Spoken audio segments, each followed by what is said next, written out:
നമസ്കാരം. ഈ രാത്രിയിൽ നാം കേൾക്കാൻ പോകുന്നത് ഒരു കപ്പലിൻ്റെ കഥയാണ്. പക്ഷേ ഇത് വെറുമൊരു കപ്പലിൻ്റെ കഥയല്ല. ഒരു കാലഘട്ടത്തിൻ്റെ മുഴുവൻ സ്വപ്നങ്ങളെയും പ്രതീക്ഷകളെയും അഹങ്കാരത്തെയും തൻ്റെ ഉരുക്കുകൂടാരത്തിനുള്ളിൽ ഒതുക്കി അറ്റ്ലാന്റിക് സമുദ്രത്തിൻ്റെ തണുത്ത ആഴങ്ങളിലേക്ക് താഴ്ന്നുപോയ ഒരു ഇതിഹാസത്തിൻ്റെ കഥയാണ് RMS ടൈറ്റാനിക്. ചരിത്രത്തിൽ ഒരുപക്ഷെ ഇത്രയധികം ആഘോഷിക്കപ്പെടുകയും ദുഃഖിക്കുകയും പഠിക്കുകയും ചെയ്ത മറ്റൊരു കപ്പലുണ്ടാവില്ല. ടൈറ്റാനിക് എന്നത് വെറുമൊരു പേരല്ല, അതൊരു പ്രതീകമാണ്. മനുഷ്യൻ്റെ കഴിവിൻ്റെയും അവൻ്റെ പ്രകൃതിയെ കീഴടക്കാനുള്ള മോഹത്തിൻ്റെയും ആ മോഹം എത്രത്തോളം ദുർബലമാണെന്ന വേദനിപ്പിക്കുന്ന ഓർമ്മപ്പെടുത്തലിൻ്റെയും പ്രതീകമാണ്. ദൈവത്തിന് പോലും മുക്കാൻ കഴിയില്ല എന്ന് അതിൻ്റെ നിർമ്മാതാക്കൾ അഹങ്കരിച്ച ആ കപ്പൽ തൻ്റെ ആദ്യ യാത്രയിൽ തന്നെ ഒരു മഞ്ഞുമലയിൽ തട്ടിത്തകർന്നപ്പോൾ അതൊരു സാങ്കേതിക യുഗത്തിൻ്റെ ശുഭാപ്തി വിശ്വാസത്തിനേറ്റ കനത്ത പ്രഹരമായിരുന്നു. 20-ാം നൂറ്റാണ്ടിൻ്റെ തുടക്കം വലിയ പ്രതീക്ഷകളുടെയും വ്യാവസായിക വളർച്ചയുടെയും ശാസ്ത്രീയ മുന്നേറ്റങ്ങളുടെയും കാലമായിരുന്നു. ആവിയന്ത്രങ്ങളും ഫാക്ടറികളും ടെലിഗ്രാഫും ലോകത്തെ മാറ്റിമറിച്ചുകൊണ്ടിരുന്നു. മനുഷ്യന് എന്തും സാധിക്കുമെന്നൊരു വിശ്വാസം എല്ലായിടത്തും പ്രകടമായിരുന്നു. ഈ ആത്മവിശ്വാസത്തിൻ്റെ ഏറ്റവും വലിയ പ്രതീകങ്ങളായിരുന്നു അക്കാലത്തെ ഭീമാകാരനായ യാത്രാക്കപ്പലുകൾ. യൂറോപ്പിൽ നിന്ന് അമേരിക്കയിലേക്കുള്ള യാത്ര കച്ചവടത്തിൻ്റെയും കുടിയേറ്റത്തിൻ്റെയും വിനോദസഞ്ചാരത്തിൻ്റെയും പ്രധാന മാർഗമായിരുന്നു. ഈ വഴിയിലെ ആധിപത്യത്തിനായി വൈറ്റ് സ്റ്റാർ ലൈനും കുനാർഡ് ലൈനും തമ്മിൽ കടുത്ത മത്സരത്തിലായിരുന്നു. വേഗതയിലായിരുന്നു ആദ്യത്തെ മത്സരം.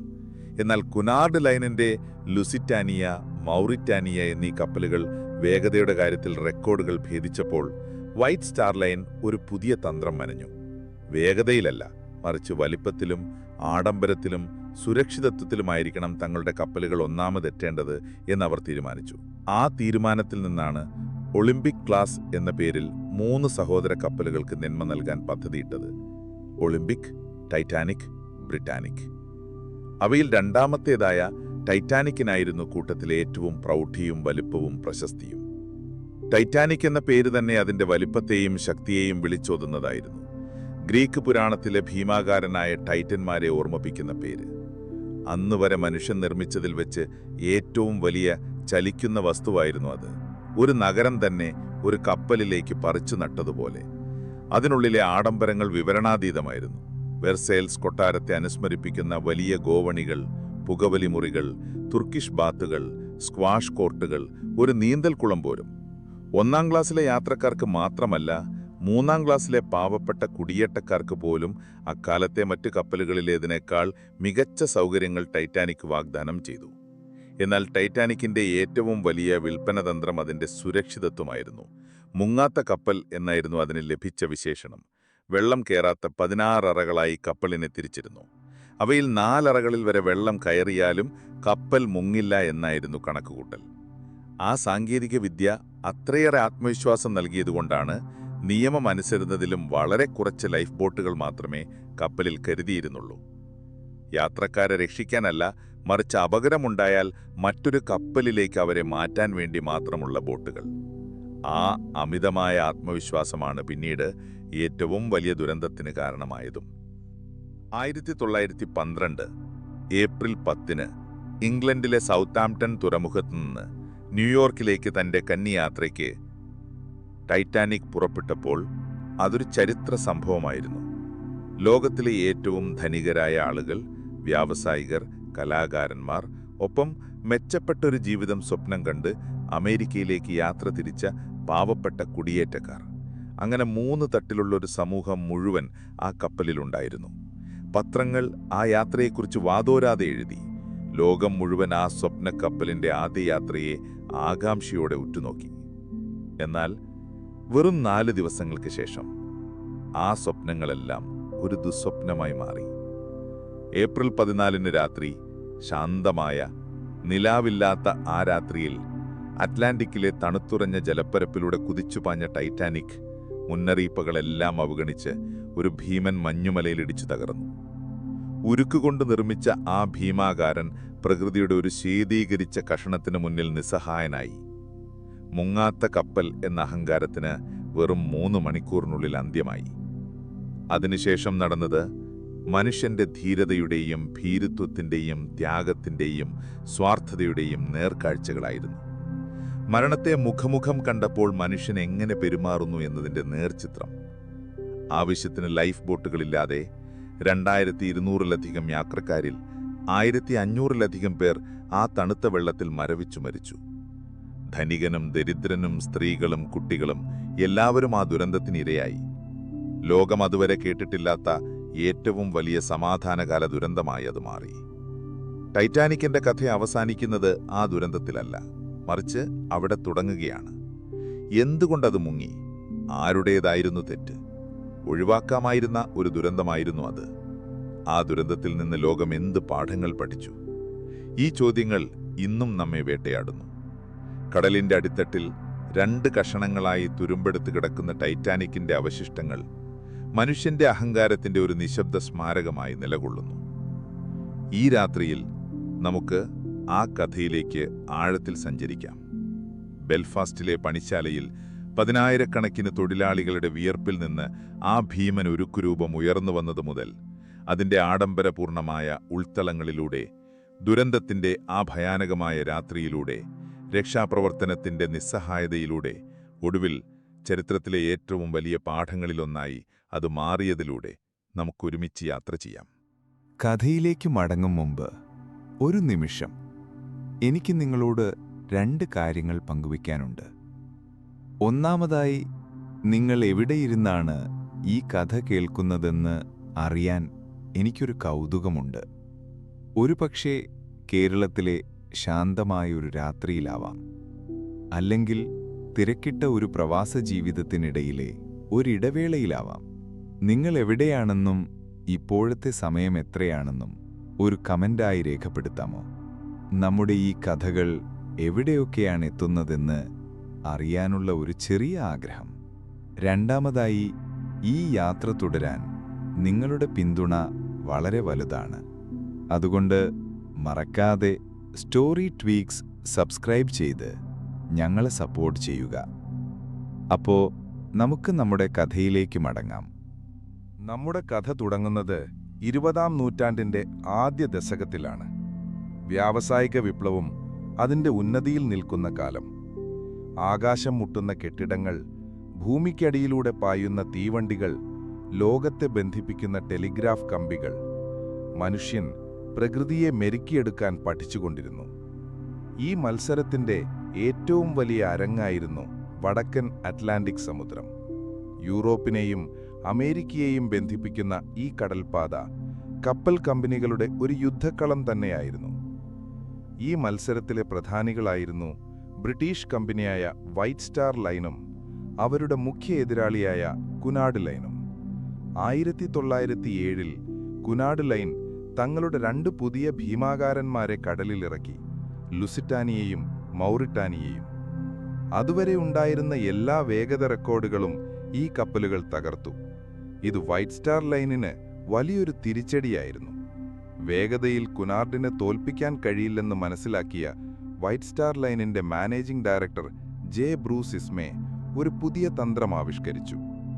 ലണ്ടനിലെ ഒരു പ്രൗഢമായ അത്താഴ വിരുന്നിനിടെ ഇസ്മേ അയർലൻഡിലെ ബെൽഫാസ്റ്റ് ആസ്ഥാനമായുള്ള ഹാർലാൻഡ് ആൻഡ് വുൾഫ് എന്ന കപ്പൽ നിർമ്മാണശാലയുടെ ചെയർമാനായ ലോർഡ് പിറിയുമായി ഒരു രഹസ്യ പദ്ധതി ചർച്ച ചെയ്തു.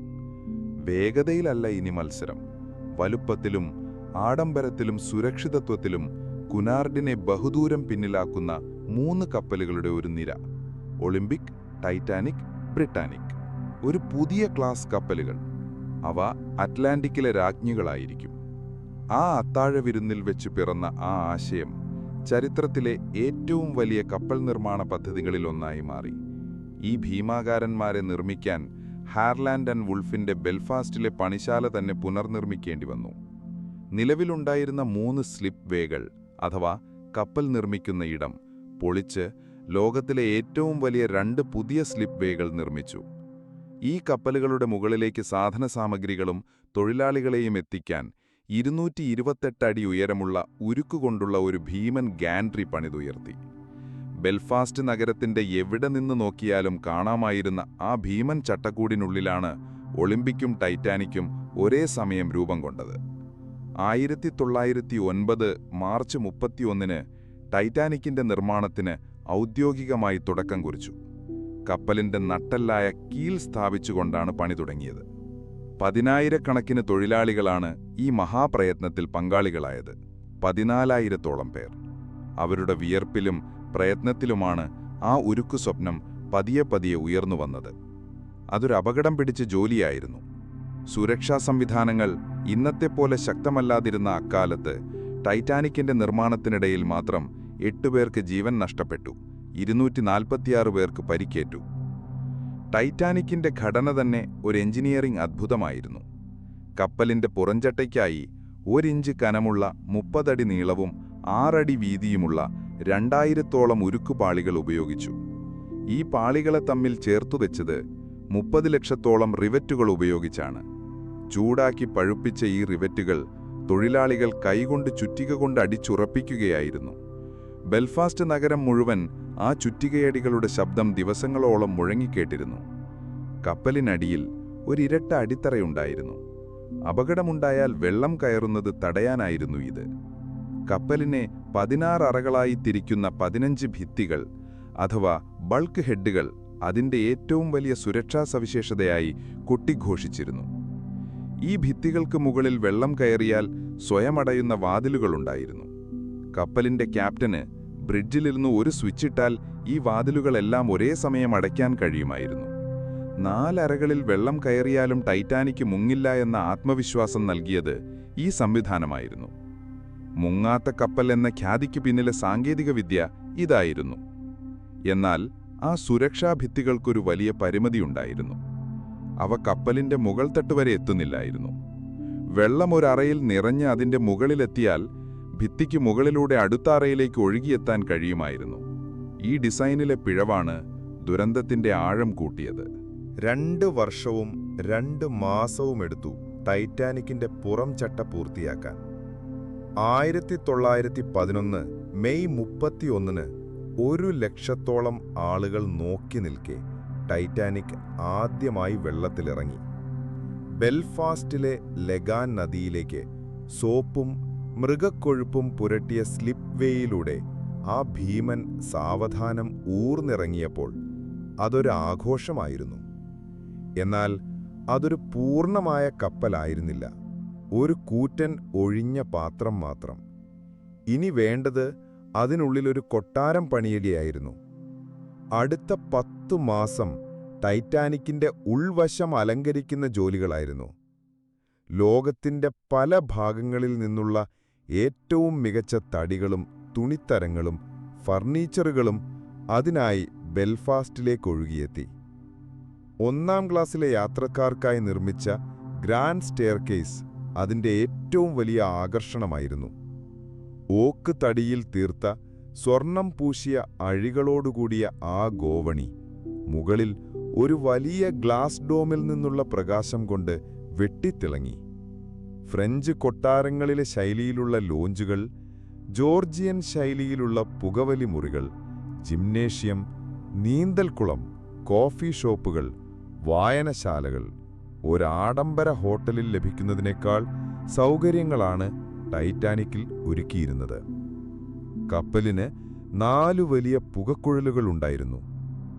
അത് കപ്പലിന് ഒരു ഗംഭീരവും ശക്തിയും നൽകി. എന്നാൽ അതിൽ 3 മാത്രമേ പ്രവർത്തിച്ചിരുന്നുള്ളൂ.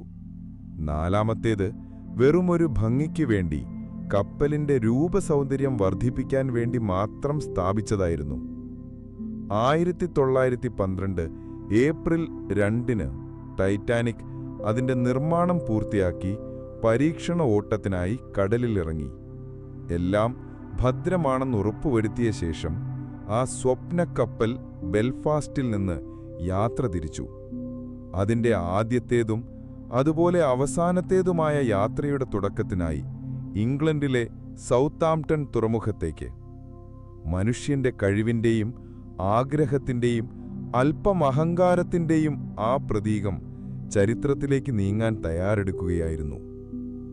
1912 ഏപ്രിൽ 10 ഇംഗ്ലണ്ടിലെ സതാംപ്ടൺ തുറമുഖം അന്ന് ചരിത്രത്തിന്റെ ഒരു സംഗമവേദിയായിരുന്നു.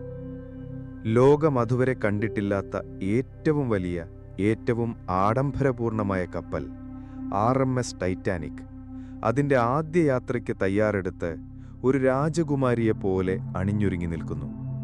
4 വലിയ പുകക്കുഴലുകൾ ആകാശത്തേക്ക് തലയുയർത്തി, കറുപ്പും വെളുപ്പും ചായമടിച്ച അതിൻ്റെ ഭീമാകാരമായ ശരീരം വെയിലിൽ വെട്ടിത്തിളങ്ങി. ആ കാഴ്ച കാണാൻ ആയിരക്കണക്കിനാളുകൾ തുറമുഖത്ത് തടിച്ചുകൂടിയിരുന്നു. പത്രപ്രവർത്തകർ, ഫോട്ടോഗ്രാഫർമാർ, യാത്രക്കാരുടെ ബന്ധുമിത്രാദികൾ, പിന്നെ വെറുമൊരു കൗതുകത്തിനായി എത്തിയ സാധാരണക്കാർ. അന്നൊരു സാധാരണ ദിവസമായിരുന്നില്ല, അതൊരു ആഘോഷമായിരുന്നു. ഒരു പുതിയ യുഗത്തിൻ്റെ തുടക്കം കുറിക്കുന്ന ആഘോഷം. ടൈറ്റാനിക്കിലേക്ക് ഒഴുകിയെത്തിയ യാത്രക്കാർ അക്കാലത്തെ സമൂഹത്തിൻ്റെ ഒരു പരിച്ഛേദം തന്നെയായിരുന്നു. 1-ാം ക്ലാസ്സിൽ ലോകത്തിലെ ഏറ്റവും വലിയ കോടീശ്വരന്മാരും പ്രമുഖരുമായിരുന്നു. അമേരിക്കൻ വ്യവസായിയായ ജോൺ ജേക്കബ് ആസ്റ്റർ തൻ്റെ ഗർഭിണിയായ യുവഭാര്യയോടൊപ്പം, ഖനന വ്യവസായത്തിലെ അതികായനായ ബെഞ്ചമിൻ ഗുഗൻഹൈം, അമേരിക്കൻ ഡിപ്പാർട്ട്മെന്റ് സ്റ്റോർ ശൃംഖലയായ മേസിയുടെ ഉടമ ഇസിഡോർ സ്ട്രോസും ഭാര്യയും, ഫിലഡൽഫിയയിലെ അതിസമ്പന്ന കുടുംബാംഗങ്ങൾ. അവരെ സംബന്ധിച്ചിടത്തോളം ഇതൊരു വെറും യാത്രയായിരുന്നില്ല, തങ്ങളുടെ സാമൂഹിക പദവി ലോകത്തെ കാണിക്കാനുള്ള ഒരവസരം കൂടിയായിരുന്നു. അവർ കൂടെ കൊണ്ടുവന്ന ലഗേജുകൾക്ക് തന്നെ ലക്ഷങ്ങളുടെ വിലയുണ്ടായിരുന്നു. ഏറ്റവും പുതിയ ഫാഷനിലുള്ള വസ്ത്രങ്ങൾ, വിലപിടിച്ച ആഭരണങ്ങൾ, പെയിന്റിങ്ങുകൾ, എന്തിന് ഒരു പുതിയ റെനോ കാർ വരെ ആ ലഗേജുകളിൽ ഉൾപ്പെടുത്തിയിരുന്നു. 2-ാം ക്ലാസ്സിൽ ഇടത്തരം വരുമാനക്കാരായിരുന്നു. അധ്യാപകർ, എഴുത്തുകാർ, പുരോഹിതന്മാർ, ചെറിയ കച്ചവടക്കാർ.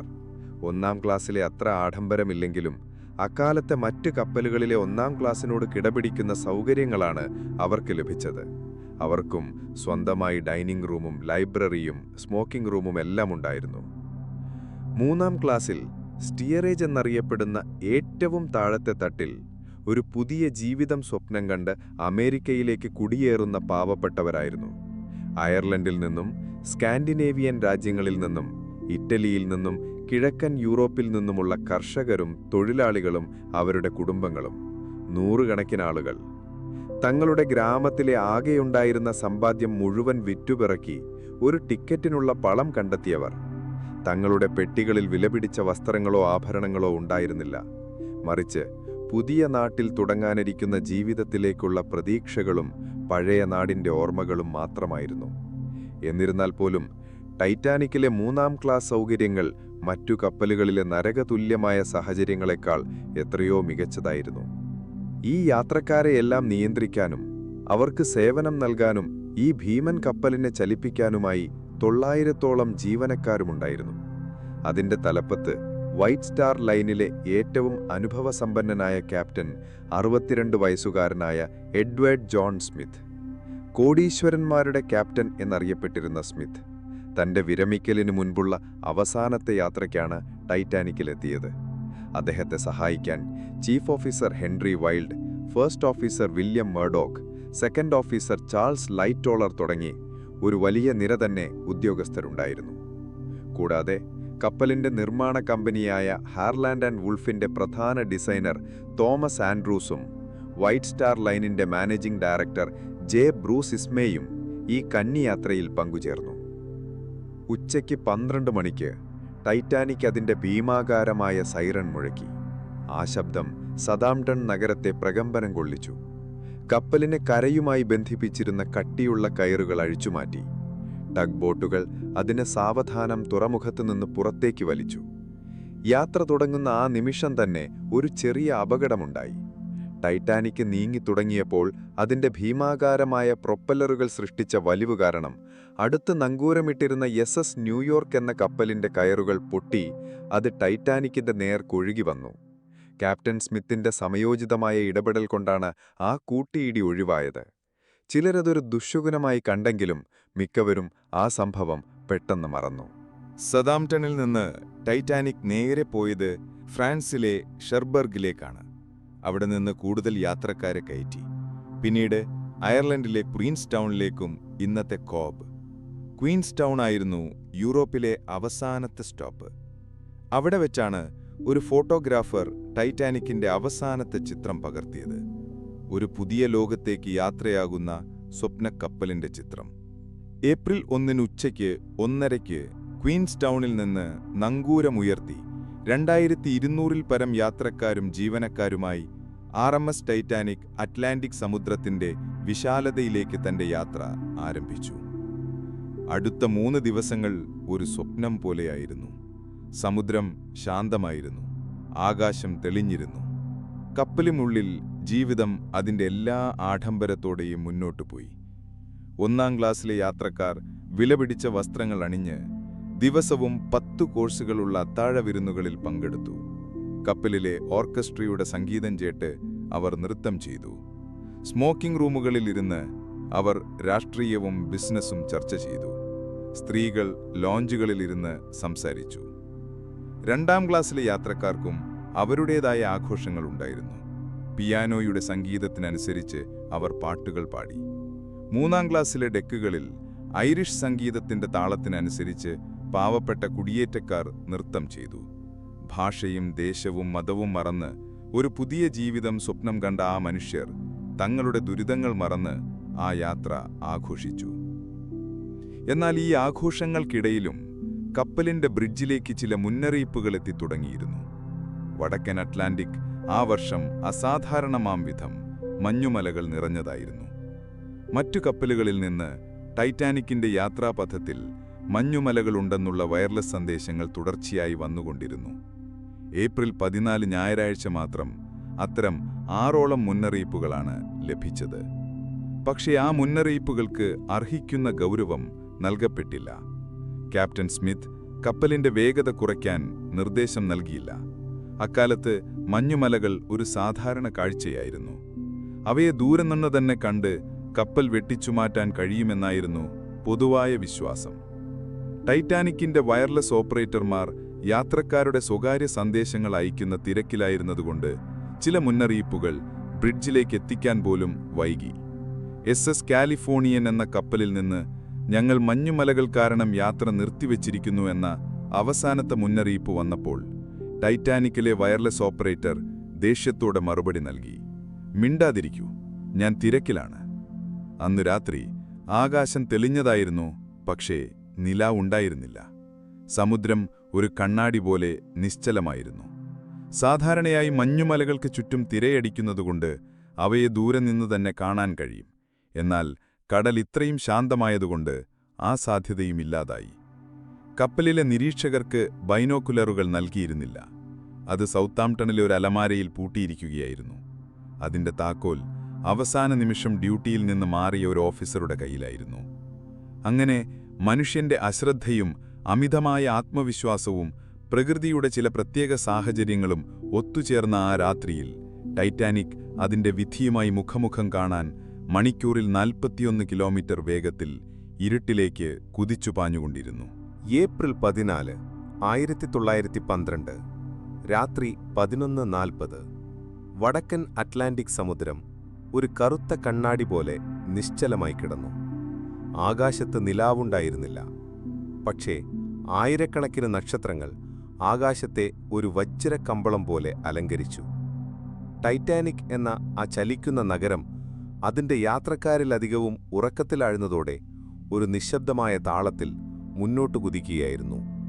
ബ്രിഡ്ജിൽ ഫസ്റ്റ് ഓഫീസർ വില്യം മർഡോക്കിനായിരുന്നു ഡ്യൂട്ടി.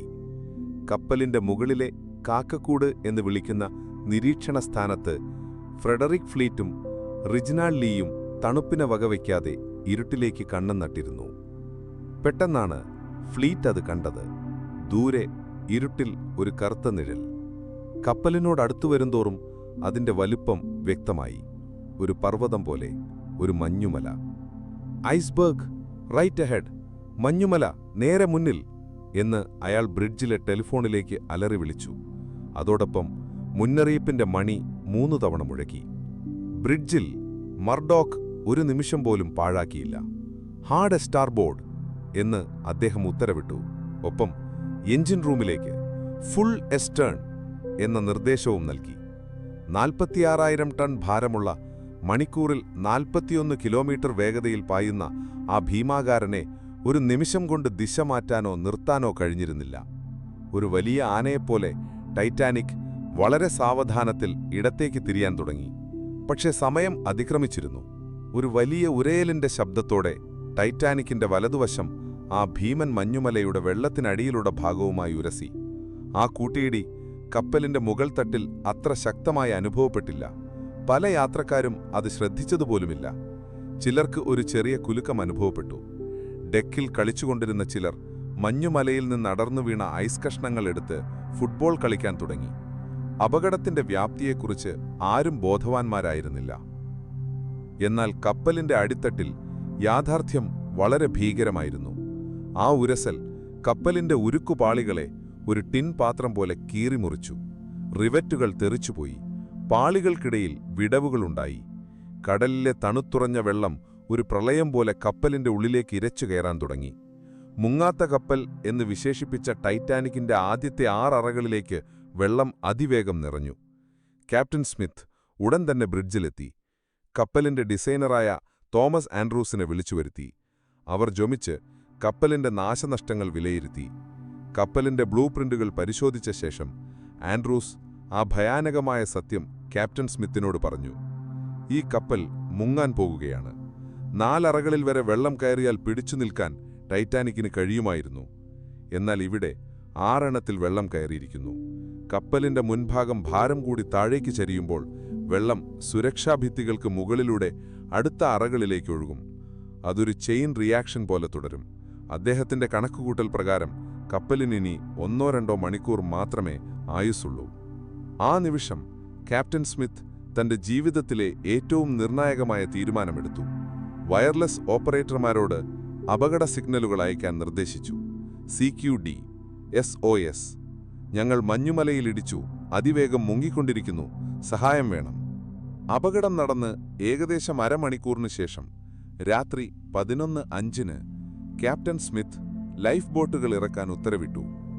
എന്നാൽ ഇവിടെയാണ് ടൈറ്റാനിക്കിന്റെ ഏറ്റവും വലിയ ദുരന്തങ്ങളിലൊന്ന് മറനീക്കി പുറത്തുവന്നത്. കപ്പലിൽ ആകെ ഉണ്ടായിരുന്നത് 20 ലൈഫ് ബോട്ടുകൾ മാത്രമായിരുന്നു. അതിൽ പരമാവധി 1178 പേർക്ക് മാത്രമേ കയറാൻ കഴിയുമായിരുന്നുള്ളൂ. കപ്പലിലാകട്ടെ 2200-ലധികം ആളുകളുണ്ട്.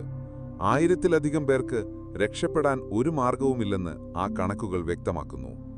നിയമപ്രകാരം ആവശ്യത്തിലുമേറെ ലൈഫ് ബോട്ടുകൾ ടൈറ്റാനിക്കിൽ ഉണ്ടായിരുന്നു. പക്ഷേ ആ നിയമങ്ങൾ ടൈറ്റാനിക്കിന്റെ പകുതി വലിപ്പമുള്ള കപ്പലുകൾക്ക് വേണ്ടി ഉണ്ടാക്കിയതായിരുന്നു. ആളുകളെ ലൈഫ് ബോട്ടുകളിൽ കയറ്റുന്ന പ്രക്രിയയും വളരെ ആശയക്കുഴപ്പം നിറഞ്ഞതായിരുന്നു. ഒരു പൊതുവായ അപായമണി മുഴക്കുകയോ എല്ലാ യാത്രക്കാർക്കും വ്യക്തമായ നിർദ്ദേശങ്ങൾ നൽകുകയോ ചെയ്തിരുന്നില്ല. പലർക്കും അപകടത്തിന്റെ ഗൗരവം മനസ്സിലായില്ല. തണുത്ത നാട്ടിൽ വലിയൊരു കപ്പൽ ഉപേക്ഷിച്ച് ഒരു ചെറിയ ബോട്ടിൽ കയറാൻ പലരും മടിച്ചു. ഈ കപ്പൽ മുങ്ങില്ല എന്നവർ വിശ്വസിച്ചു. ജീവനക്കാരിലും ആശയക്കുഴപ്പമുണ്ടായിരുന്നു. ലൈഫ് ബോട്ടുകൾ എങ്ങനെയാണ് പ്രവർത്തിപ്പിക്കേണ്ടതെന്നോ അതിൽ എത്ര പേർക്ക് കയറാമെന്നോ പലർക്കും അറിഞ്ഞിരുന്നില്ല. കപ്പലിന്റെ ഓരോ വശത്തും ഓരോ ഓഫീസർക്കായിരുന്നു ചുമതല. വലതുവശത്ത് ഫസ്റ്റ് ഓഫീസർ മർഡോക്ക് സ്ത്രീകളും കുട്ടികളും കയറിയതിനു ശേഷം പുരുഷന്മാർക്കും അവസരം നൽകി. എന്നാൽ ഇടതുവശത്ത് സെക്കൻഡ് ഓഫീസർ ലൈറ്റോളർ സ്ത്രീകളെയും കുട്ടികളെയും മാത്രമെന്ന നിയമം കർശനമായി പാലിച്ചു. അതുകാരണം പുരുഷന്മാർ കയറാൻ തയ്യാർ നിന്നിട്ടും കാലിയായ സീറ്റുകളുമായി പല ലൈഫ് ബോട്ടുകളും അവിടെ നിന്ന് പുറപ്പെട്ടു. ആദ്യത്തെ ലൈഫ് ബോട്ട് നമ്പർ 7 65 പേർക്ക് കയറാൻ ശേഷിയുണ്ടായിരുന്നിട്ടും വെറും 28 പേരുമായിട്ടാണ് പുറത്തുപെട്ടത്. ഭയം കാരണം പാതി നിറഞ്ഞ ലൈഫ് ബോട്ടുകൾ വേഗം വെള്ളത്തിലിറക്കാൻ ജീവനക്കാർ തിടുക്കം കൂട്ടി. 1-ാം ക്ലാസ്സിലെയും 2-ാം ക്ലാസ്സിലെയും യാത്രക്കാർ ബോട്ട് ഡെക്കിന് അടുത്തായിരുന്നതുകൊണ്ട് അവർക്ക് രക്ഷപ്പെടാൻ കൂടുതൽ അവസരം ലഭിച്ചു. എന്നാൽ 3-ാം ക്ലാസ്സിലെ യാത്രക്കാർ കപ്പലിന്റെ ഏറ്റവും താഴത്തെ നിലകളിൽ ഒരുതരം വലയ്ക്കുള്ളിലായിരുന്നു. അവർക്ക് ബോട്ട് ഡെക്കിലേക്കുള്ള വഴി കണ്ടെത്താൻ പ്രയാസമായിരുന്നു. പല വഴികളും അടച്ചിട്ടിരുന്നു. അവർ മുകളിലേക്കെത്തിയപ്പോഴേക്കും മിക്ക ലൈഫ് ബോട്ടുകളും പോയി കഴിഞ്ഞിരുന്നു. എന്നാൽ ഭയാനകമായ സാഹചര്യത്തിലും മനുഷ്യന്റെ നന്മയുടെയും ധീരതയുടെയും ഉദാത്തമായ ഉദാഹരണങ്ങൾ അവിടെ കാണാമായിരുന്നു. കപ്പലിലെ ഓർക്കസ്ട്ര സംഘം ആളുകളെ ശാന്തരാക്കാൻ വേണ്ടി ഡെക്കിൽ നിന്നുകൊണ്ട് അവസാനം വരെ സംഗീതം വായിച്ചുകൊണ്ടിരുന്നു. അവരുടെ സംഗീതം മരണത്തിന്റെ ആ ഭീകരമായ നിമിഷങ്ങളിലും ഒരു നേർത്ത ആശ്വാസമായി. ക്യാപ്റ്റൻ സ്മിത്ത് അവസാനം വരെ കപ്പലിൽ തന്നെ തുടർന്നു. തന്റെ കപ്പലിനോടൊപ്പം മുങ്ങിത്താണു. തോമസ് ആൻഡ്രോസ് താൻ രൂപകൽപ്പന ചെയ്ത കപ്പൽ മുങ്ങുന്നത് നിസ്സഹായനായി നോക്കിക്കൊണ്ട് 1-ാം ക്ലാസ്സിലെ സ്മോക്കിംഗ് റൂമിൽ അവസാനമായി കാണപ്പെട്ടു. കോടീശ്വരനായ ബെഞ്ചമിൻ ഗുഗൻഹൈം തന്റെ ഏറ്റവും നല്ല വസ്ത്രങ്ങളണിഞ്ഞ് ഒരു മാന്യനെപ്പോലെ മരിക്കാൻ ഞങ്ങൾ തയ്യാറാണ് എന്ന് പ്രഖ്യാപിച്ചു. ഇസിഡോർ സ്ട്രോസിന്റെ ഭാര്യ ലൈഫ് ബോട്ടിൽ കയറാൻ വിസമ്മതിച്ചു. നമ്മൾ ഒരുമിച്ച് ജീവിച്ചു, ഇനി ഒരുമിച്ച് മരിക്കാം എന്ന് പറഞ്ഞ് അവർ തന്റെ ഭർത്താവിന്റെ കൈ കോർത്ത് കപ്പലിൽ നിന്നു. അവസാനം ആ ഭീമാകാരമായ മർദ്ദം താങ്ങാനാവാതെ ടൈറ്റാനിക് അതിന്റെ 2 വലിയ പുകക്കുഴലുകൾക്കിടയിൽ വച്ച് ഒരു വലിയ ശബ്ദത്തോടെ 2ആയി പിളർന്നു. മുൻഭാഗം ആദ്യം ആഴങ്ങളിലേക്ക് താണു. പിൻഭാഗം ഒരു നിമിഷം വെള്ളത്തിൽ നിവർന്നു നിന്ന ശേഷം അതും പതിയെ സമുദ്രത്തിന്റെ ഇരുട്ടിലേക്ക് അപ്രത്യക്ഷമായി. രാത്രി 2:05 RMS ടൈറ്റാനിക് അതിന്റെ എല്ലാ പ്രൗഢിയോടും അഹങ്കാരത്തോടും അതിലുണ്ടായിരുന്ന ആയിരക്കണക്കിനു മനുഷ്യരുടെ സ്വപ്നങ്ങളോടും കൂടി അറ്റ്ലാന്റിക് സമുദ്രത്തിന്റെ അടിത്തട്ടിലേക്ക് യാത്രയായി. അതിനുശേഷം ആ കറുത്ത ജലപ്പറപ്പിൽ മുഴങ്ങിക്കേട്ടത് ആയിരക്കണക്കിനു മനുഷ്യരുടെ മരണവെപ്രാളത്തിന്റെ കരച്ചിലുകളായിരുന്നു. സഹായത്തിനായുള്ള നിലവിളികൾ. -2 °C തണുപ്പുള്ള ആ വെള്ളത്തിൽ ഒരു മനുഷ്യന് 15 മിനിറ്റിൽ കൂടുതൽ ജീവിക്കാൻ കഴിയില്ലായിരുന്നു. ലൈഫ് ബോട്ടുകളിലുണ്ടായിരുന്നവർക്ക് ആ നിലവിളികൾ കേൾക്കാമായിരുന്നു.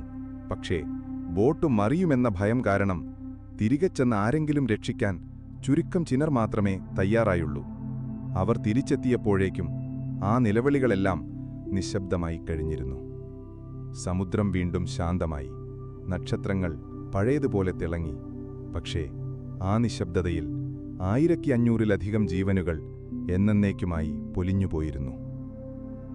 ടൈറ്റാനിക് എന്ന ആ ഭീമാകാരൻ അറ്റ്ലാന്റിക്കിന്റെ തണുത്ത ആഴങ്ങളിലേക്ക് മറഞ്ഞപ്പോൾ ആ കറുത്ത ജലപ്പരപ്പിൽ അവശേഷിച്ചത് 1500ഓളം മനുഷ്യരുടെ മരണവെപ്രാളത്തിന്റെ നിലവിളികളായിരുന്നു. ഏതാനും ലൈഫ് ബോട്ടുകളിലായി രക്ഷപ്പെട്ട 710 പേർ ആ ഹൃദയഭേദകമായ കരച്ചിലുകൾ കേട്ട് നിസ്സഹായരായി തണുത്തു വിറച്ചിരുന്നു. എന്നാൽ അവരുടെ സഹായത്തിനുള്ള അഭ്യർത്ഥന മണിക്കൂറുകൾക്ക് മുൻപേ വയർലെസ് തരംഗങ്ങളായി ശൂന്യതയിലേക്ക് അയക്കപ്പെട്ടിരുന്നു. ആ അഭ്യർത്ഥനയ്ക്ക് ഒരു മറുപടി ലഭിച്ചിരുന്നു. ടൈറ്റാനിക്കിൽ നിന്ന് ഏകദേശം 93 കിലോമീറ്റർ അകലെ ന്യൂയോർക്കിൽ നിന്ന് യൂറോപ്പിലേക്ക് യാത്ര ചെയ്യുകയായിരുന്നു RMS കാർപാഥിയ എന്ന കുനാഡ് ലൈനിന്റെ കപ്പൽ. ടൈറ്റാനിക്കിനെ അപേക്ഷിച്ച് വളരെ ചെറിയൊരു കപ്പലായിരുന്നു അത്. അതിന്റെ വയർലെസ് ഓപ്പറേറ്റർ ഹരോൾഡ് കോട്ടം തന്റെ ഡ്യൂട്ടി കഴിഞ്ഞ് ഉറങ്ങാൻ തയ്യാറെടുക്കുകയായിരുന്നു. അപ്പോഴാണ് ടൈറ്റാനിക്കിൽ നിന്നുള്ള ആ അപകട സന്ദേശം അവന്റെ ഹെഡ്ഫോണിൽ മുഴങ്ങിയത്. CQD SOS ടൈറ്റാനിക് മഞ്ഞുമലയിൽ ഇടിച്ചു, വേഗം മുങ്ങുന്നു, സഹായം വേണം. കോട്ടം ഉടൻ തന്നെ കാർപാഥിയുടെ ക്യാപ്റ്റൻ ആർത്തർ റോസ്ട്രന്റെ അടുത്തേക്ക് ഓടി. വിവരമറിഞ്ഞ ക്യാപ്റ്റൻ റോസ്ട്രൻ ഒരു നിമിഷം പോലും സംശയിച്ചു നിന്നില്ല. മനുഷ്യത്വത്തിന്റെയും ഒരു നാവികന്റെ ഉത്തരവാദിത്വത്തിന്റെയും ഉദാത്തമായ മാതൃകയായിരുന്നു അദ്ദേഹം. ഉടൻ തന്നെ അദ്ദേഹം കപ്പൽ ടൈറ്റാനിക്കിന്റെ അടുത്തേക്ക് തിരിക്കാൻ ഉത്തരവിട്ടു. അതൊരു അപകടകരമായ തീരുമാനമായിരുന്നു. കാരണം അതേ മഞ്ഞുമലകൾ നിറഞ്ഞ അപകടം പിടിച്ച വഴിയിലൂടെയാണ് താനും പോകുന്നതെന്ന് അദ്ദേഹത്തിനറിയാമായിരുന്നു. കാർപാഥിയുടെ പരമാവധി വേഗത മണിക്കൂറിൽ 26 കിലോമീറ്റർ ആയിരുന്നു. എന്നാൽ ക്യാപ്റ്റൻ റോസ്ട്രൺ കപ്പലിലെ എല്ലാ എഞ്ചിനീയർമാരെയും വിളിച്ചുകൂട്ടി കപ്പലിന് നൽകാൻ കഴിയുന്നതിന്റെ പരമാവധി ശക്തി നൽകാൻ ആവശ്യപ്പെട്ടു. കപ്പലിലെ ഹീറ്റിംഗും ചൂടുവെള്ളവും വരെ ഓഫ് ചെയ്ത് ആ ഊർജം കൂടി എഞ്ചിനിലേക്ക് തിരിച്ചുവിട്ടു. അപകടം നിറഞ്ഞ മഞ്ഞുമലകളെ നിരീക്ഷിക്കാൻ കൂടുതൽ നിരീക്ഷകരെ ഡെക്കിൽ നിയമിച്ചു. മണിക്കൂറിൽ 32 കിലോമീറ്റർ എന്ന അവിശ്വസനീയമായ വേഗത്തിൽ ആ രക്ഷാകപ്പൽ മരണത്തിലേക്ക് കുതിച്ചുകൊണ്ടിരുന്ന ടൈറ്റാനിക്കിനെ ലക്ഷ്യമാക്കി പാഞ്ഞു. അതേസമയം ടൈറ്റാനിക് മുങ്ങിയ സ്ഥലത്ത് ആർത്തനാദങ്ങൾ പതിയെ പതിയെ നേർത്തുവരികയായിരുന്നു. തണുത്തുറഞ്ഞ വെള്ളത്തിൽ മനുഷ്യശരീരങ്ങൾ ഒന്നൊന്നായി നിശ്ചലമായി. ലൈഫ് ബോട്ടുകളിലുണ്ടായിരുന്നവർ ആകാശത്തൊരു കപ്പലിന്റെ വെളിച്ചമുണ്ടോ എന്ന് കണ്ണും നട്ടിരുന്നു.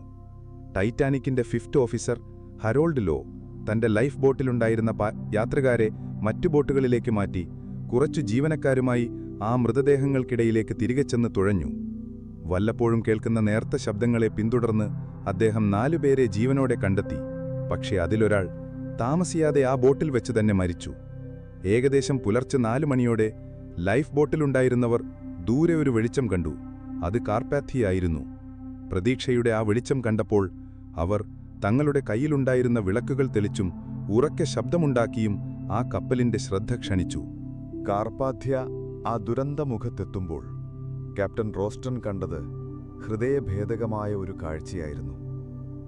സമുദ്രത്തിൽ ഒഴുകി നടക്കുന്ന മഞ്ഞുമലകൾ, അതിനിടയിൽ ചിതറിക്കിടക്കുന്ന കസേരകളും ഡെക്ക് ചെയറുകളും മറ്റവശിഷ്ടങ്ങളും, പിന്നെ ലൈഫ് ബോട്ടുകളിൽ തണുത്തുവിറച്ചിരിക്കുന്ന ഒരു പറ്റം മനുഷ്യരും. പുലർച്ചെ 4:10 ആദ്യത്തെ ലൈഫ് ബോട്ട് കാർപ്പാഥ്യയുടെ അടുത്തേക്കെത്തി. അതിലുണ്ടായിരുന്ന യാത്രക്കാരെ കയറുകൊണ്ടുള്ള ഏണികളും ചാക്കുകളും ഉപയോഗിച്ച് കപ്പലിലേക്ക് കയറ്റി. ഓരോ ലൈഫ് ബോട്ടായി വന്ന് അതിലെ യാത്രക്കാരെ മുഴുവൻ രക്ഷപ്പെടുത്താൻ 4 മണിക്കൂറിലധികം സമയമെടുത്തു. രാവിലെ 8:30 അവസാനത്തെ ലൈഫ് ബോട്ടും കണ്ടെത്തി. ആകെ 710 പേരെയാണ് കാർപ്പാഥ്യയ്ക്ക് രക്ഷിക്കാൻ കഴിഞ്ഞത്. രക്ഷപ്പെട്ടവരെല്ലാം കപ്പലിലെത്തിയപ്പോൾ ക്യാപ്റ്റൻ റോസ്റ്റൺ ഒരു നിമിഷം ആലോചിച്ചു. ടൈറ്റാനിക് മുങ്ങിയ സ്ഥലത്ത് മൃതദേഹങ്ങൾക്കായി ഒരു തിരച്ചിൽ നടത്തണോ എന്ന്. എന്നാൽ കൂടുതൽ മഞ്ഞുമലകൾ ആ പ്രദേശത്തുണ്ടായിരുന്നതുകൊണ്ടും രക്ഷപ്പെട്ടവരുടെ മാനസികവും ശാരീരികവുമായ അവസ്ഥ പരിഗണിച്ചും അദ്ദേഹം ആ ശ്രമം ഉപേക്ഷിച്ച് ന്യൂയോർക്കിലേക്ക് മടങ്ങാൻ തീരുമാനിച്ചു. കാർപ്പാഥ്യ ന്യൂയോർക്കിലേക്ക് മടങ്ങുമ്പോൾ അതൊരു നിശബ്ദമായ കപ്പലായിരുന്നു. രക്ഷപ്പെട്ടവർക്ക് തങ്ങളുടെ ഉറ്റവരെ നഷ്ടപ്പെട്ടതിൻ്റെ വേദനയും തങ്ങൾ ജീവനോടെ ഉണ്ടെന്ന ആശ്വാസവും ഒരുപോലെ അനുഭവപ്പെട്ടു. കപ്പലിലെ യാത്രക്കാർ തങ്ങളുടെ വസ്ത്രങ്ങളും പുതപ്പുകളും ഭക്ഷണവും അവർക്ക് നൽകി. അതേസമയം ലോകം അപ്പോഴും ഇരുട്ടിലായിരുന്നു. ടൈറ്റാനിക് ഒരു മഞ്ഞുമലയിൽ ഇടിച്ചു എന്ന വാർത്ത പരന്നു. പക്ഷെ ആർക്കും അപകടത്തിന്റെ വ്യാപ്തി മനസ്സിലായില്ല. വൈറ്റ് സ്റ്റാർ ലൈനിന്റെ ഓഫീസുകളിൽ പോലും എല്ലാ യാത്രക്കാരും സുരക്ഷിതരാണ്, ടൈറ്റാനിക്കിനെ മറ്റൊരു കപ്പൽ കെട്ടിവലിച്ചു കൊണ്ടുവരുന്നു എന്ന തെറ്റായ വാർത്തകളാണ് പ്രചരിച്ചത്. ഏപ്രിൽ 15 രാത്രി വൈകിയാണ് ആ ഭയാനകമായ സത്യം ലോകമറിഞ്ഞത്. ടൈറ്റാനിക് മുങ്ങി. 1500-ലധികം പേർ മരിച്ചു. ഏപ്രിൽ 18 കാർപ്പാഥ്യ ന്യൂയോർക്ക് തുറമുഖത്തെത്തിയപ്പോൾ ആയിരക്കണക്കിന് ആളുകളാണ് ആ കപ്പലിനെ കാത്തുനിന്നത്. പത്രപ്രവർത്തകർ, ബന്ധുക്കൾ, പിന്നെ ആ ദുരന്തത്തിന്റെ വാർത്തയറിഞ്ഞ് ഞെട്ടിത്തെറിച്ച പൊതുജനം. മഴ പെയ്തുകൊണ്ടിരുന്ന ആ രാത്രിയിൽ ടൈറ്റാനിക്കിന്റെ ലൈഫ് ബോട്ടുകൾ ആദ്യം കരയ്ക്കിറക്കി. പിന്നീട് രക്ഷപ്പെട്ടവർ ഓരോരുത്തരായി പുറത്തുവന്നു. ആ കാഴ്ച ഹൃദയഭേദകമായിരുന്നു. ഉറ്റവരെ അന്വേഷിച്ചെത്തിയവരുടെ ഇടയിൽ രക്ഷപ്പെട്ടവരുടെ പട്ടികയിൽ തങ്ങളുടെ പ്രിയപ്പെട്ടവരുടെ പേരില്ലെന്നറിഞ്ഞ് പലരും പൊട്ടിക്കരഞ്ഞു. ലോകം ഞെട്ടിത്തെറിച്ചു. എങ്ങനെ ഇത് സംഭവിച്ചു? മുങ്ങാത്ത കപ്പൽ എന്ന് വിശേഷിപ്പിക്കപ്പെട്ട ഒന്ന് അതിൻ്റെ ആദ്യ യാത്രയിൽ തന്നെ എങ്ങനെ തകർന്നു? ഈ ചോദ്യങ്ങൾക്കുത്തരം കണ്ടെത്താൻ അമേരിക്കയിലും ബ്രിട്ടനിലും ഉന്നതതല അന്വേഷണങ്ങൾ പ്രഖ്യാപിക്കപ്പെട്ടു. അമേരിക്കൻ അന്വേഷണത്തിന് നേതൃത്വം നൽകിയത് സെനറ്റർ വില്യം ആൽഡൻ സ്മിത്ത് ആയിരുന്നു. അദ്ദേഹം രക്ഷപ്പെട്ട യാത്രക്കാരെയും ജീവനക്കാരെയും വൈറ്റ് സ്റ്റാർ ലൈനിന്റെ ഉദ്യോഗസ്ഥരെയും വിശദമായി ചോദ്യം ചെയ്തു. ടൈറ്റാനിക്കിൽ ആവശ്യത്തിന് ലൈഫ് ബോട്ട് ഉണ്ടായിരുന്നില്ല എന്ന സത്യം ലോകമറിഞ്ഞത് ഈ അന്വേഷണത്തിലാണ്.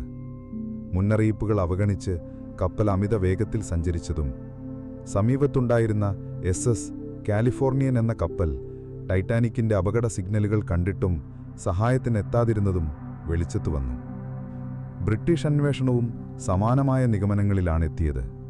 എന്നാൽ അത് കപ്പലിന്റെ ക്യാപ്റ്റനെയോ കമ്പനിയെയോ പൂർണ്ണമായി കുറ്റപ്പെടുത്തിയില്ല. മറിച്ച് ഇതൊരു ദൈവത്തിന്റെ പ്രവൃത്തി, ആക്ട് ഓഫ് ഗോഡ് എന്ന നിലപാടാണ് അവർ സ്വീകരിച്ചത്. എങ്കിലും ഈ 2 അന്വേഷണങ്ങളും സമുദ്രയാത്രയുടെ ചരിത്രത്തിലെ ഏറ്റവും വലിയ നിയമഭേദഗതികൾക്ക് കാരണമായി.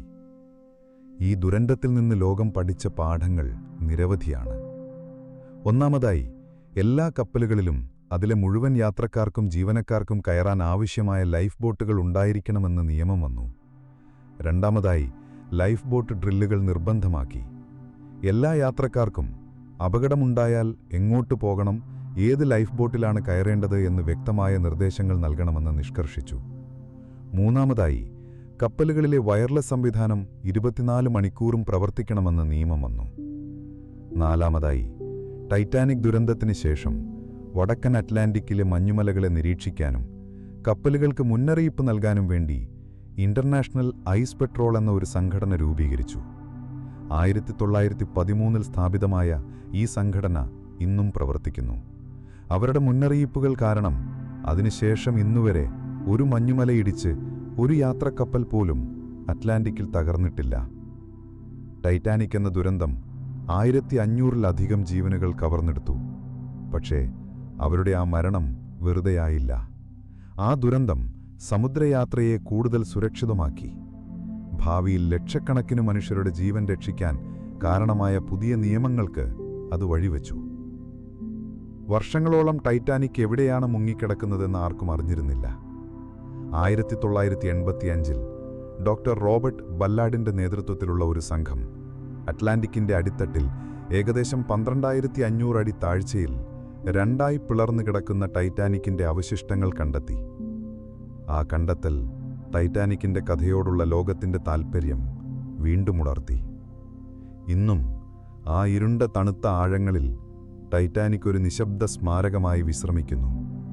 ഒരു കാലഘട്ടത്തിന്റെ അഹങ്കാരത്തിന്റെയും മനുഷ്യന്റെ കഴിവിന്റെയും ഒപ്പം അവന്റെ പരിമിതികളുടെയും ഓർമ്മപ്പെടുത്തലായി. അതൊരു കപ്പലിന്റെ മാത്രം കഥയല്ല, ഒരു പാഠപുസ്തകമാണ്. പ്രകൃതിയെ ബഹുമാനിക്കണമെന്നും അമിതമായ ആത്മവിശ്വാസം ആപത്താണെന്നും നമ്മെ ഓർമ്മപ്പെടുത്തുന്ന ഒരു പാഠപുസ്തകമാണ്. ടൈറ്റാനിക് ദുരന്തം ലോകത്തിന്റെ മനസ്സിൽ ഒരു മായാത്ത മുറിപ്പാടായി അവശേഷിച്ചെങ്കിലും വർഷങ്ങൾ കടന്നുപോയപ്പോൾ ആ മുറിപ്പാടിനു മുകളിൽ പുതിയ ഓർമ്മകളുടെ പാളികൾ വന്നു. 2 ലോകമഹായുദ്ധങ്ങൾ, ശീതയുദ്ധം, ബഹിരാകാശയാത്രകൾ. ലോകം പുതിയ ചരിത്ര സംഭവങ്ങൾക്ക് പിന്നാലെ പോയി. ടൈറ്റാനിക് എന്നത് ഒരു പഴയ കഥയായി ചിലരുടെ ഓർമ്മകളിൽ മാത്രം ജീവിക്കുന്ന ഒരു ദുരന്തമായി മാറി. അതെവിടെയാണ് അറ്റ്ലാന്റിക്കിന്റെ ആഴങ്ങളിൽ ഉറങ്ങുന്നതെന്ന് ആർക്കും കൃത്യമായി അറിയില്ലായിരുന്നു. അതിനെ കണ്ടെത്താനുള്ള പല ശ്രമങ്ങളും നടന്നെങ്കിലും അതെല്ലാം പരാജയത്തിൽ കലാശിച്ചു. ആഴക്കടലിന്റെ വിശാലതയും കടുത്ത മർദ്ദവും പൂർണ്ണമായ ഇരുട്ടും അതിനെ ഒരു രഹസ്യമാക്കി കാത്തു. എന്നാൽ 1985 സെപ്റ്റംബർ 1-ന് ആ രഹസ്യത്തിന്റെ ചുരുളഴിഞ്ഞു. അമേരിക്കൻ ഓഷ്യനോഗ്രാഫറായ ഡോക്ടർ റോബർട്ട് ബെല്ലാഡിന്റെയും ഫ്രഞ്ച് ഓഷ്യനോഗ്രാഫറായ ജീൻ ലൂയിസ് മിഷേലിന്റെയും നേതൃത്വത്തിലുള്ള ഒരു സംയുക്ത സംഘം ആഴക്കടലിൽ പര്യവേക്ഷണം നടത്തുന്ന ഒരാളില്ലാ പേടകമായ ആർഗോ ഉപയോഗിച്ച് ആ ചരിത്രപരമായ കണ്ടെത്തൽ നടത്തി. കാനഡയിലെ ന്യൂഫൗണ്ട്ലൻഡിന് തെക്കുകിഴക്കായി ഏകദേശം 12500 അടി, അതായത് 3800 മീറ്റർ താഴ്ചയിൽ ആർഗോയുടെ ക്യാമറ കണ്ണുകളിൽ ടൈറ്റാനിക്കിന്റെ ആദ്യ ദൃശ്യം പതിഞ്ഞു. അതൊരു പുകക്കുഴലായിരുന്നില്ല, ടൈറ്റാനിക്കിന്റെ മുൻഭാഗമായിരുന്നില്ല, മറിച്ച് ഒരു ബോയിലറായിരുന്നു. തുടർന്നുള്ള ദിവസങ്ങളിൽ അവർ ആ പ്രദേശം മുഴുവൻ സ്കാൻ ചെയ്തു. ടൈറ്റാനിക് 2ആയി പിളർന്നാണ് മുങ്ങിയതെന്ന രക്ഷപ്പെട്ടവരുടെ മൊഴികളെ ശരിവയ്ക്കുന്നതായിരുന്നു ആ കാഴ്ച. കപ്പലിന്റെ മുൻഭാഗവും പിൻഭാഗവും ഏകദേശം 600 മീറ്റർ അകലത്തിലായി കടലിന്റെ അടിത്തട്ടിൽ പതിച്ചുകിടക്കുന്നു. അവയ്ക്കിടയിൽ കപ്പലിൽ നിന്ന് ചിതറിത്തെറിച്ച ആയിരക്കണക്കിന് വസ്തുക്കളുടെ ഒരു വലിയ നിര, ഒരു അവശിഷ്ടങ്ങളുടെ താഴ്വര. പാത്രങ്ങൾ, ഫർണിച്ചറുകൾ, യാത്രക്കാരുടെ പെട്ടികൾ, ഷാമ്പെയിൻ കുപ്പികൾ, ഒരു കുട്ടിയുടെ പാവ, പിന്നെ കാലത്തിന്റെ കുത്തൊഴുക്കിൽ ഉടമസ്ഥർ നഷ്ടപ്പെട്ട 100 കണക്കിന് പാദരക്ഷകൾ. ആദ്യമായി ടൈറ്റാനിക്കിന്റെ മുൻഭാഗത്തിന്റെ ദൃശ്യം സ്ക്രീനിൽ തെളിഞ്ഞപ്പോൾ ബല്ലാഡിന്റെ പര്യവേക്ഷണ സംഘത്തിലെ അംഗങ്ങൾ സന്തോഷം കൊണ്ട് ആർത്തുവിളിച്ചു. എന്നാൽ ആ സന്തോഷം പെട്ടെന്നൊരു നിശബ്ദമായ ആദരവിന് വഴിമാറി.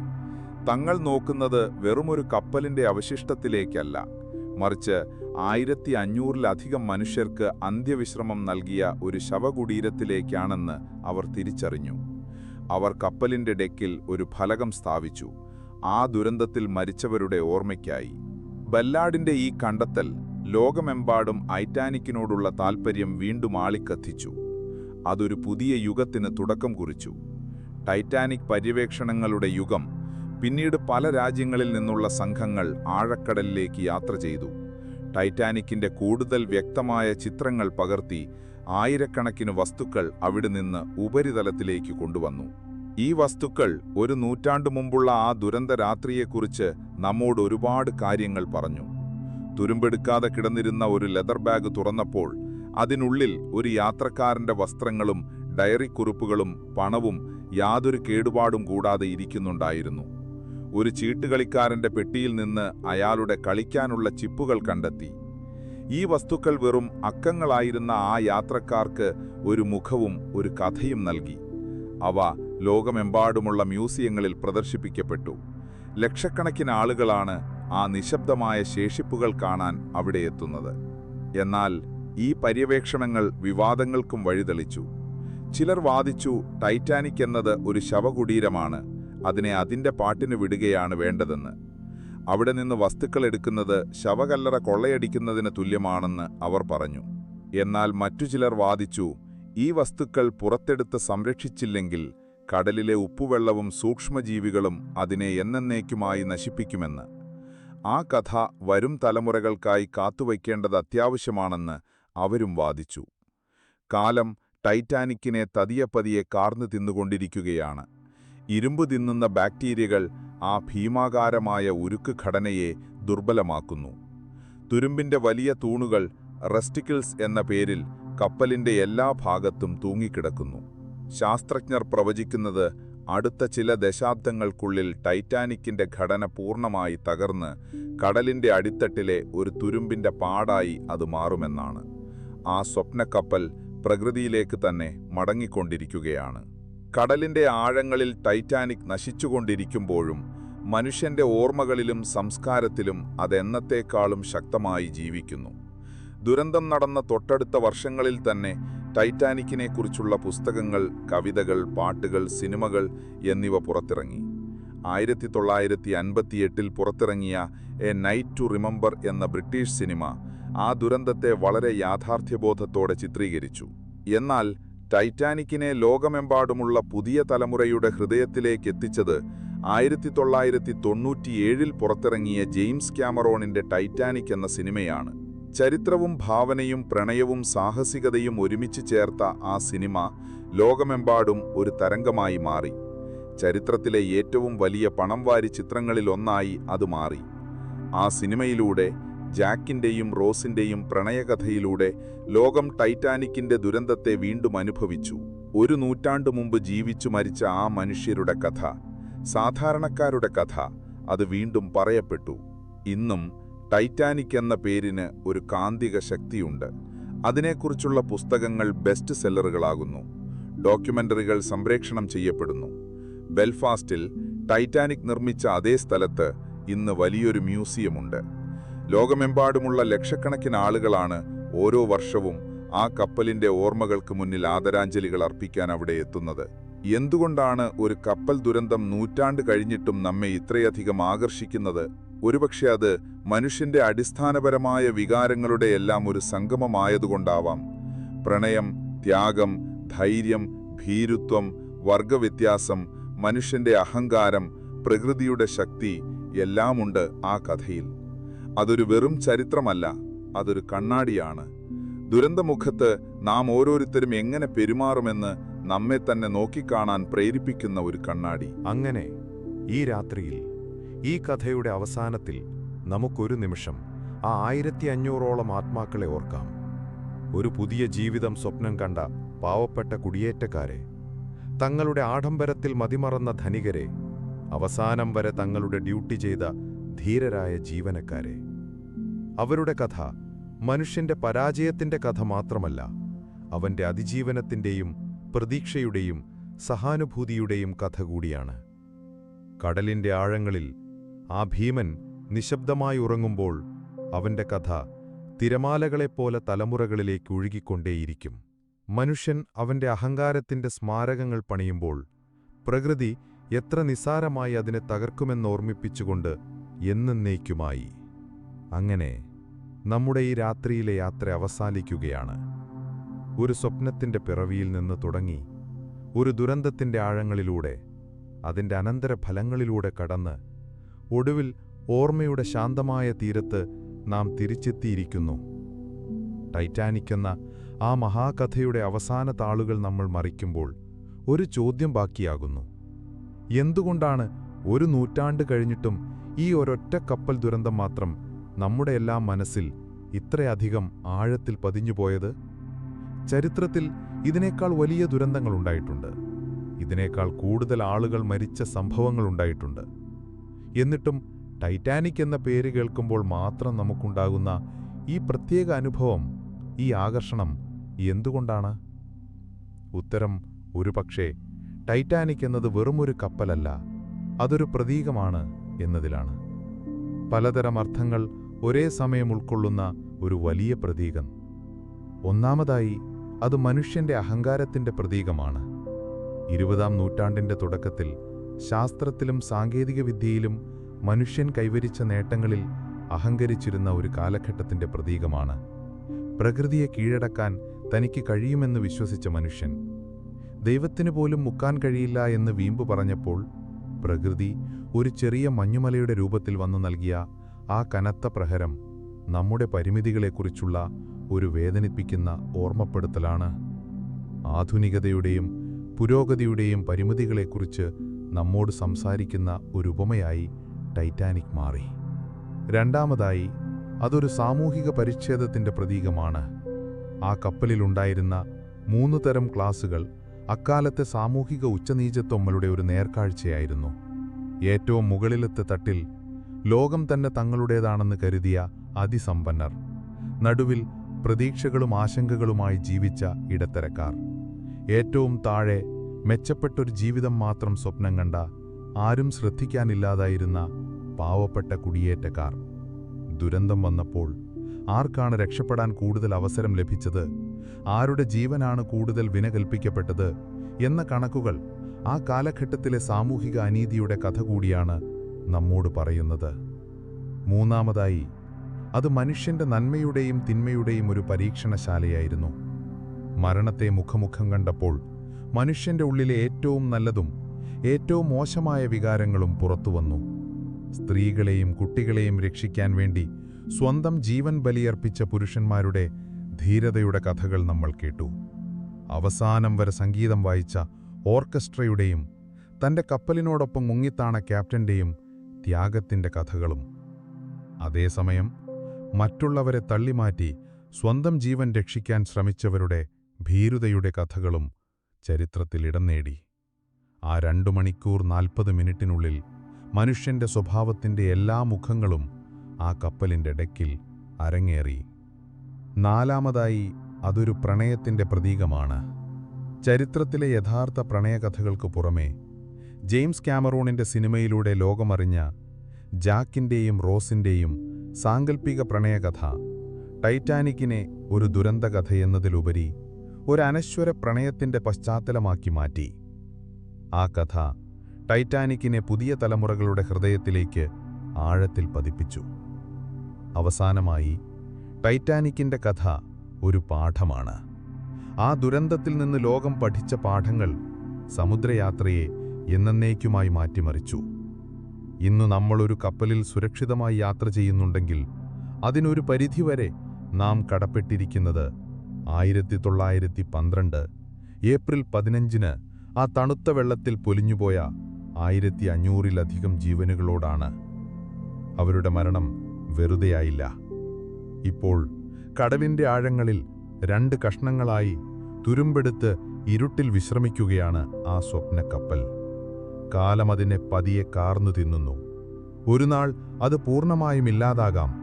പക്ഷേ മനുഷ്യന്റെ ഓർമ്മകളിൽ, അവന്റെ കഥകളിൽ, പാട്ടുകളിൽ, സിനിമകളിൽ ടൈറ്റാനിക് എന്ന ആ ഇതിഹാസം ജീവിച്ചുകൊണ്ടേയിരിക്കും.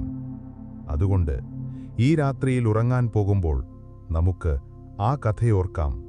ഒരു കപ്പലിന്റെ മാത്രമല്ല, ഒരു കാലഘട്ടത്തിന്റെ, മനുഷ്യന്റെ സ്വപ്നങ്ങളുടെ, അവന്റെ അഹങ്കാരത്തിന്റെ, അവന്റെ പരാജയത്തിന്റെ, പിന്നെ അതിൽ നിന്നവൻ പഠിച്ച പാഠങ്ങളുടെയും കഥ. ശുഭരാത്രി.